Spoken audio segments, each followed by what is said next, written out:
Isang matinding pagsabog ng balita ang gumulantang sa mundo ng politika ngayong araw matapos isiwalat ni dating Senate President Vicente Tito Sotto III ang umano'y listahan ng mga opisyal na sangkot sa malawakang katiwalian sa gobyerno.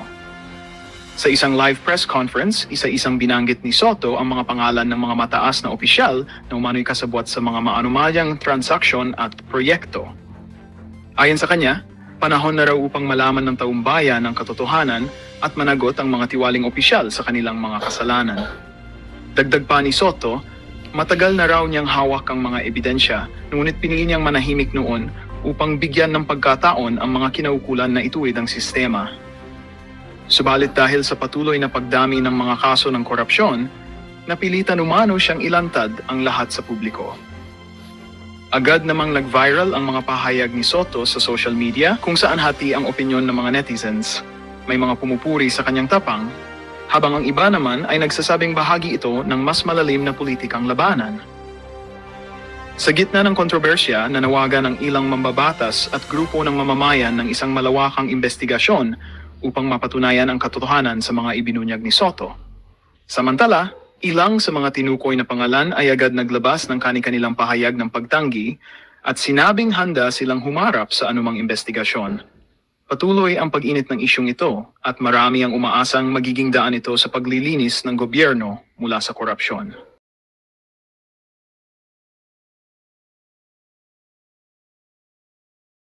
Po ng katotohanan, yung pag-iimbestiga na po sa kanila pong palagay, ay meron na po silang nakikinikinitang mga katotohanan na lalabas dyan. Papunta na po sa paghanap po natin ng kasagutan sa maanumalyang pagkakalatag ng mga proyekto na kung tawagin nga ay ghost projects. Ayun. Ang balita kasi, may singit ko lang po, mukhang pinakiusapan ata si Senator Cheese bilang presidente po ng Senado na kayo ay palitan sa pagiging chairman, pero parang nanindigan siya sa inyo. Kaya ang nangyari daw po, pati siya nadamay sapagkat ayaw pala niya kayong palitan bilang chairman ng Blue Ribbon Committee. So tama po ba yung ganung anggulo? Hindi ko alam yun kasi wala naman siyang sinasabi sa akin na siya kinausap. Ang nangyari, may nakiusap daw po eh. Mabilisan nga eh. Ang totoo niya, siguro nakikita nyo, itinutuloy ko yung pangatlong pagdinig namin. Opo. Ako na lang ang pinakahuli na nakabalita na napalitan na pala yung aming Senate President. Ayun na nga, oo. Kaya pala si Senador Jinggoy na nasa tabi ko, medyo mainit ang ulo nung araw na yun. Hindi ko naman alam kung ano nangyari. Kaya yung pong talagang purong-puro na biruan lang, iba po yung pagkakatanggap niya. No? Pero alam naman ninyo, talaga nagbibiruan lang kami. Totoo po. Yun pala pagkakapaalam ng isang babaeng senador, yun na rin palang tanda na sila ay nagkakaroon na ng pagpupulong sa kasi kwarto. Hindi naman talaga nagpapaalam yun eh.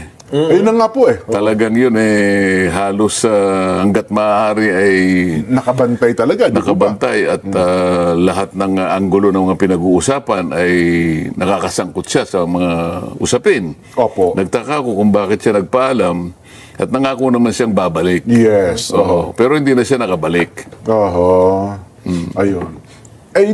Ang narinig ko lang sana, sa iba kasi mga balita, at siguro mabuti masagot niya rin, ang pangunahing layunin daw po kasi talaga ng Blue Ribbon in aid of legislation.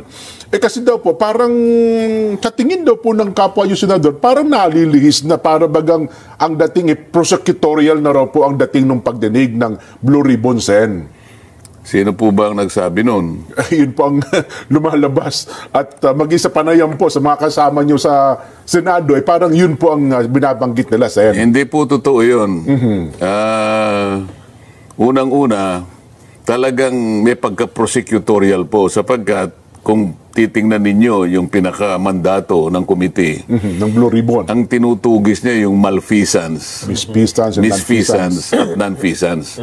Paano po ang paglalahad ng inquiry kung hindi po namin gagawin sa paraan na pagtatanong at paghanap ng kasagutan sa mga dapat na itanong para nga mapatunayan kung merong malfeasance misfeasance and nonfeasance. Yun po yung tinutungo talaga. Ayun. Yun ang pangunahing layunin ng Blue Ribbon Committee.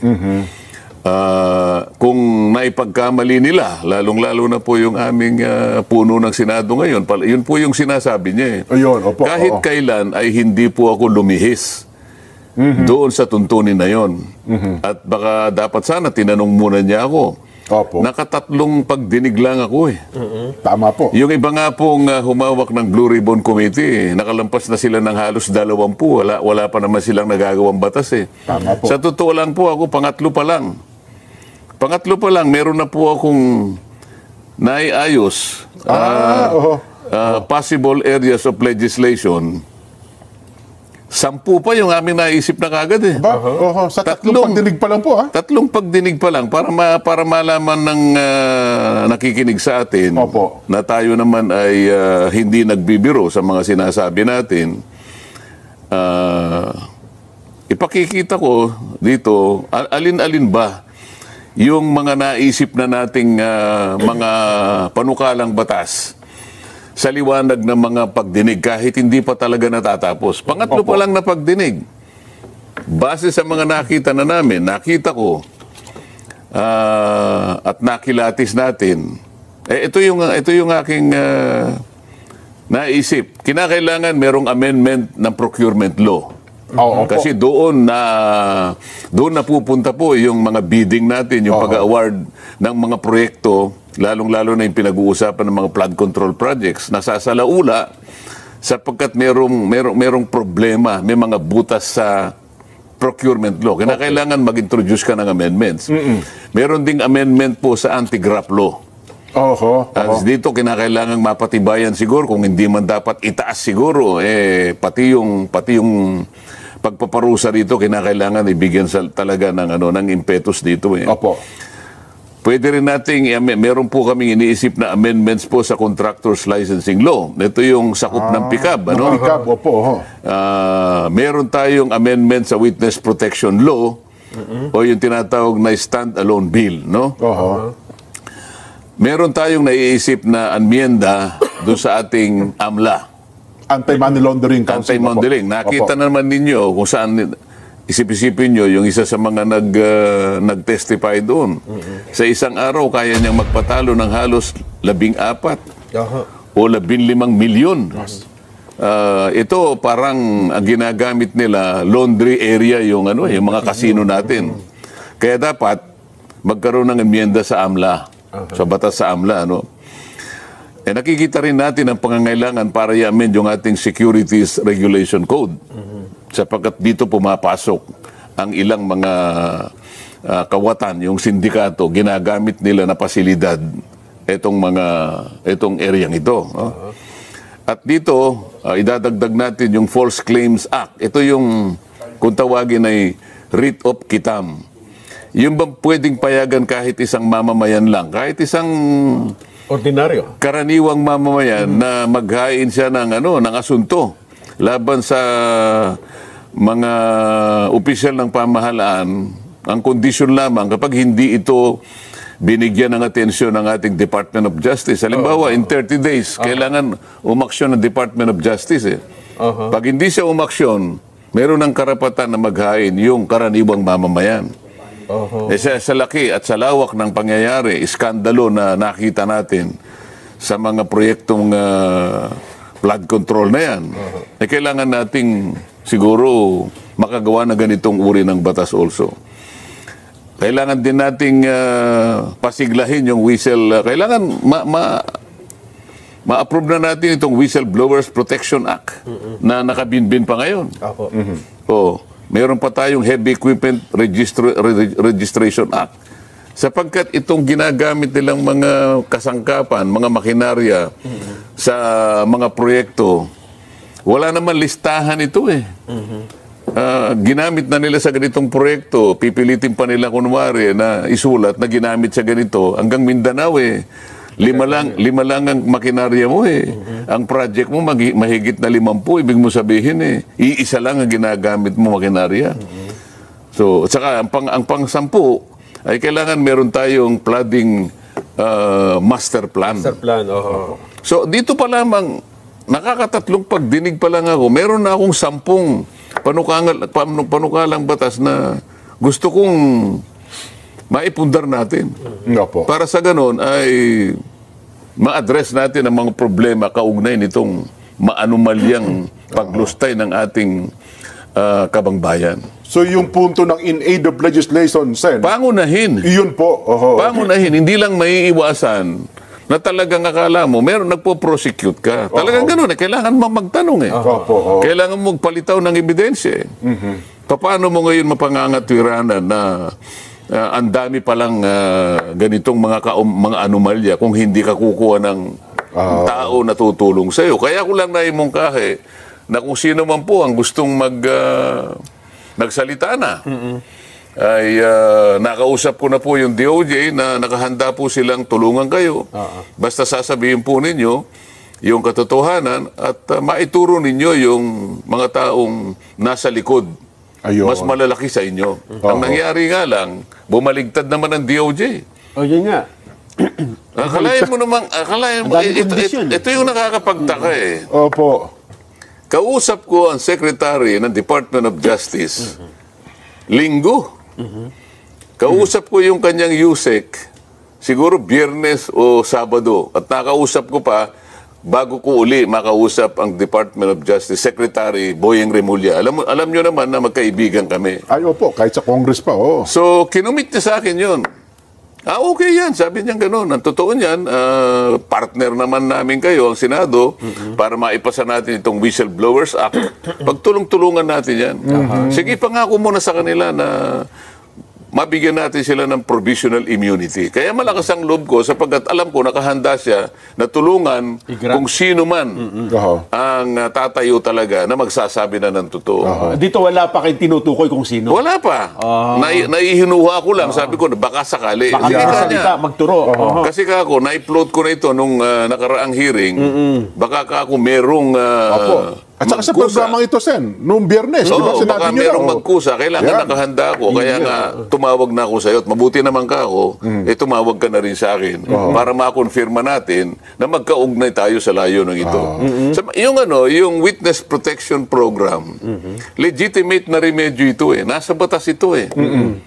Pagkatapos sinabi niya, hindi ko basta ma-approve yan. Kinakailangan mo nang isoli muna niya yung mga nakulimbat nila. Ito na po yung magkapalitan na po eh. Nagkapalitan na ito. Paano mangyayari yun? Yung sinasabi niyang restitution or indemnification, hindi kasali yun eh. Wala yun sa requirement eh. Hindi pinag-uusapan dito yung pagsusoli ng kung ano. Pwede na sigurong pag-usapan sa bandang huli yun. Pero dun sa punto na siya ay nag-a-apply sa'yo, Apply pa lang. kaya niya lang gagawin yun, manganganib talaga ang buhay niya, kaya nagpapakover siya ng protection. Nakita mo yung inallege niya na may kinalaman di umano dito sa mga payola, yung mga payouts na yan, 17 congressmen. Opo. At 10 mga tao na yung iba ay private individuals at yung iba naman ay mga kawani at opisyalis ng DPWH. Sa mga tweed, 10 sa panig ng DPWH at saka pribadong mga mamamayan at 17 congressmen. O yun naman ang yun naman ang hinihingi ng Witness Protection Program. Manganganib talaga ang buhay niya sa ginawa niyang pag-expose sa pagsasabi ng katotohanan. Sa panig niya, yun ang totoo eh. Pero yung unang usapan niyo po ni Sec Boying, walang mga ganong condition, Sen? Alam naman niya na wala eh. Kaya basahin mo yung batas. Napakasimple naman ang batas. Ngayon, ito namang aming bagong Pangulo ng Senado ngayon. Yun ang kanyang idinadahilan kung bakit yung sulat na binigay ko na dapat pirmahan niya para umabot sa Secretary of Justice. Nag-research naman ako sabi niya. Ayun na nga po, hindi na Nakita ko na kinakailangan palang magsoli. Ang aking kinalulungkot dito, kung talagang nag-research sila, bakit hindi nila binasa yung batas?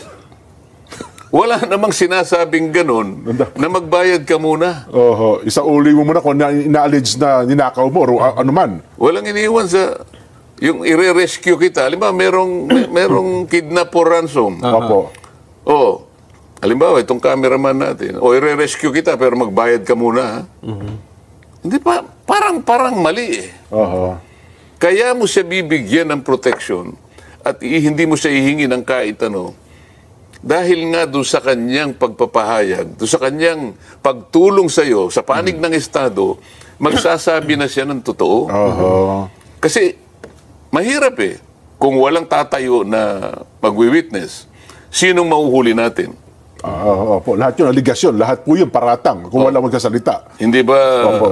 Nelson, para ka namimingwit eh. Opo. Pag ikaw ay namimingwit, may pain ka.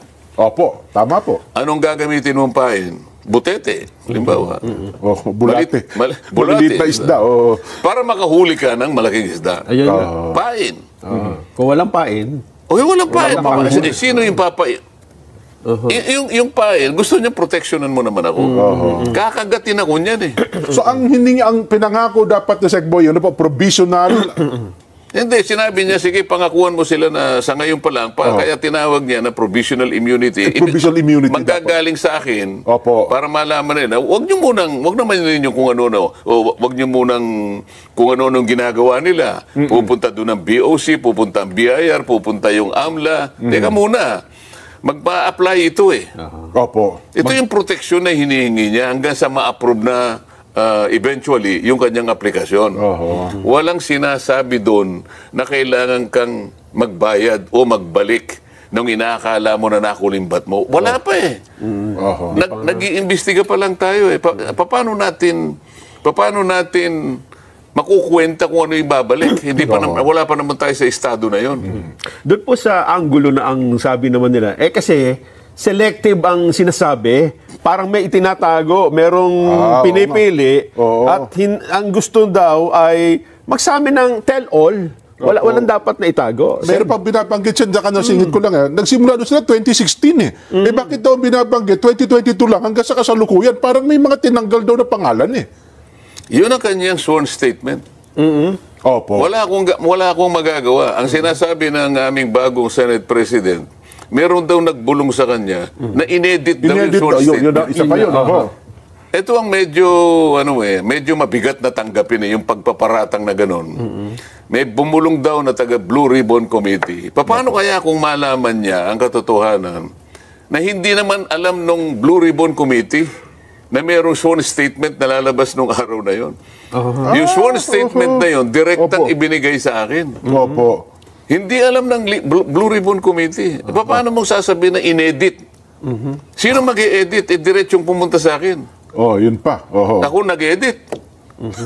Yung araw na yun binigay, magsisimula na kami. Doon mismo sa hearing.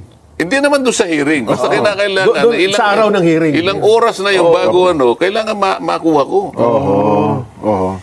O pagkatapos sasabihin nila, merong nag-edit. Ito yung nakikita kong parang hindi na tama eh. Kung mo ba sinabi niya na congressman ang naging kasama niya, naka-transact niya, ibig sabihin hindi na totoo? Kung mo ba wala siyang sinabi na senador, hindi na totoo yung sinabi niya? Oho. Doon sa House of Representatives, kung titingnan ninyo, ang pinaniwalaan naman nila, ang gustong papaniwalain, ay yung sinasabi naman Nung Bryce ng Hernandez. President Hernandez na pumunta naman sa amin. Nakikita mo, sinasabi nila na hindi kanya totoo yung sworn statement ng mga Diskaya. Opo. Bakit nila pinresent yung Mayor Bico ng Pasig? Hindi ba dahil sa kalaban niya yon? Ano naman nung aming presidente na Senado ngayon, yung Bico Soto? Hindi ba pamangkin niya? Pamangkin, yes po. O di may politika dito, hindi ba? Oo. Kaya mo lang ba sinasabi, kaya mo dinidiminish yung value nung Diskaya. sworn statement na yon dahil kalaban siya ng pamangkin mo sa politika. Kung ako siguro, dapat hindi ako magkukomment sa bahagi na yun Opo. Sapagkat kalaban ng aking pamangkin ito, Oho. hindi siguro magre-recuse siguro ako Hindi ikaw ang magbo-volunteer na palagay ko inedit ito.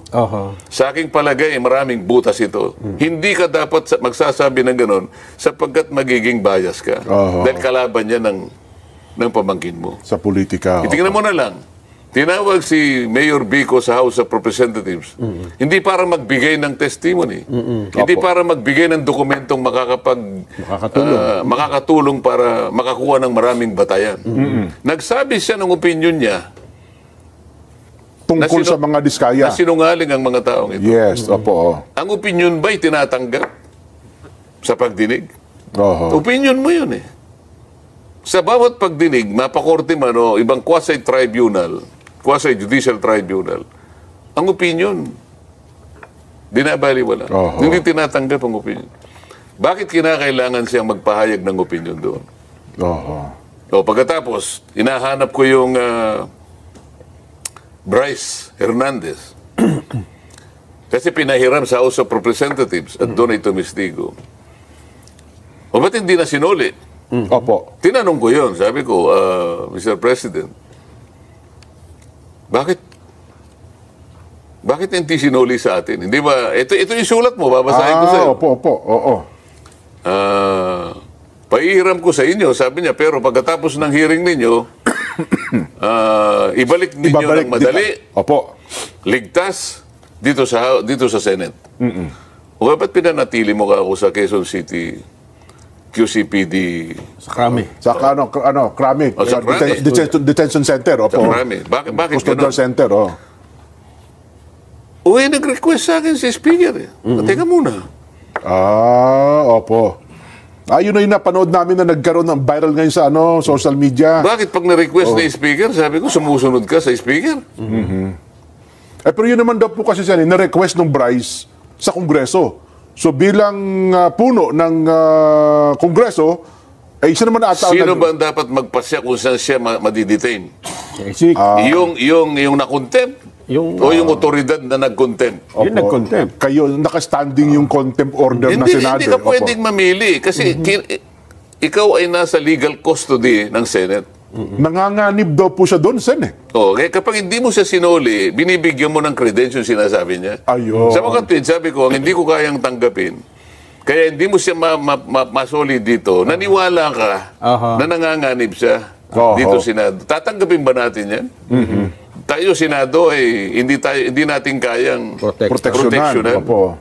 Ito ngayon ang problema. Sabi ko, medyo madidisgrasya ang integridad ng ating inquiry dito pag gaganyan. Oho. Bakit ayaw mo siyang bigyan ng witness protection program at kinakailangang magsoli? Bakit si Hernandez, hindi mo siya sinabihan na magsoli ng perang katakot-takot na halos bilyon-bilyon ang ipinatalo? Pala, mas malaki pala ang pera din noon, ha? Oho. Bakit ganun? Oho. Ang daming sasakyan din nun. Nakikita nyo ba ang pagkakaiba ngayon? Oo nga Pagka po, no? nandun sa House of Representatives, kagyat na bibigyan ng witness protection kahit hindi siya magsoli. Kaya diskaya, kailangan magsoli ka muna. Tingnan po ninyo ang pagkakaiba. Hindi naman daw ata humihingi na maging witness itong si Bryce Hernandez sa Hindi ka, Sen. i-cover nga. Yun nga yung, yun nga yung gusto nilang mangyari. Magsabi ka lang ng totoo. Merong nag-text sa akin. Isa sa mga tumutulong na legal officer sa mga diskaya. May kinausap siya ng isang congressman daw.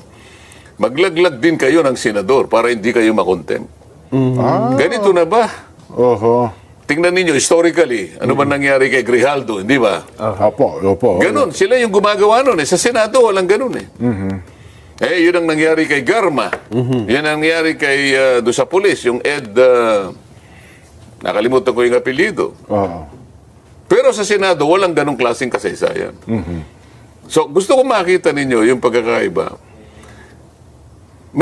Meron ka bang karapatan na sabihin mo na may butas itong parang hindi totoo, parang inedit?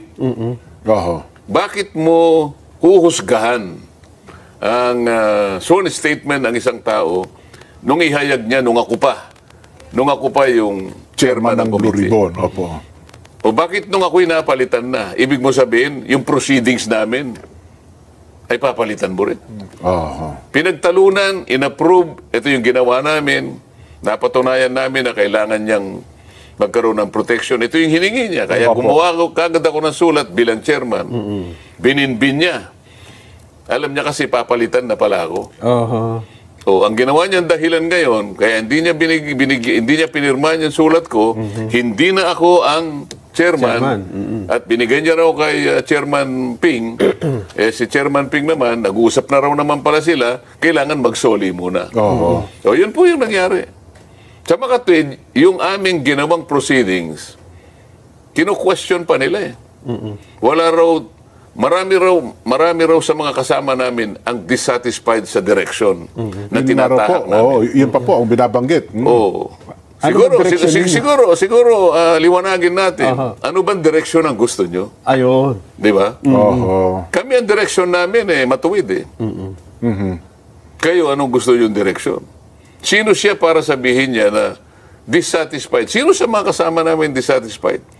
Baka naman yung leader ng House of Representatives ang dissatisfied sapagkat puro congressmen ang binanggit.